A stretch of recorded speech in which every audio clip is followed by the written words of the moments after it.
All right, it's time for Law Vegas now with Eric Palacios of Eric Palacios and Associates. Thank you so much for joining us. Thanks for having me. And this is a topic that, even if it doesn't affect you directly, we've all heard about it. We have friends that are going through it. I'm talking about alimony. I mean, a lot of people are getting divorced, unfortunately.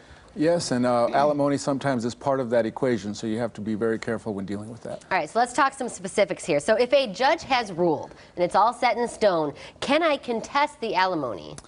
Most people wait too long. If you don't Okay. appeal it immediately, then you're done. It's very difficult to undo a judge's order. Gotcha. Okay, and I can't request it later. You can't. If not granted in the initial divorce order, then you cannot later try to obtain it. But I understand you can change things, though, a little bit. So what happens? What kind of changes are we talking about here? You can.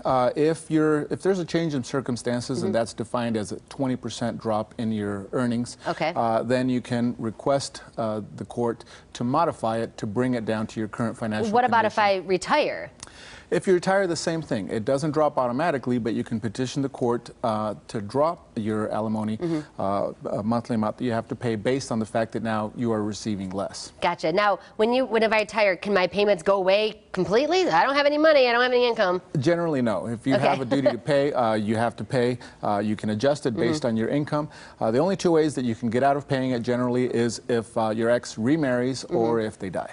Oh, gotcha. Okay. So during the divorce negotiations, can we say, this is the alimony, this is it, no changes? Can you do that? Can a judge rule on that? You can. You can agree to make it non-modifiable in the future, but we don't recommend that. You don't know what's going to happen to your business, to your income in the next few years or 10 years down the line, so it's never a good idea to do that. Especially if you're the person who's paying, I think, right? 'Cause That's I feel like a lot of guys, especially when it comes down and it starts to get a little bit dirty, they just think, just give her the money. I don't want to do this anymore, but not a good idea. We see that happen a lot where one of the two will just say, I just want this over with, I'm willing to pay you this much per month, but then circumstances change and it's not as easy to pay that amount every month, and that's when they come to see an attorney at that point rather than coming to us at the beginning. Okay, so overall, it sounds like alimony is kind of a difficult thing to navigate through, and you shouldn't do it alone, right?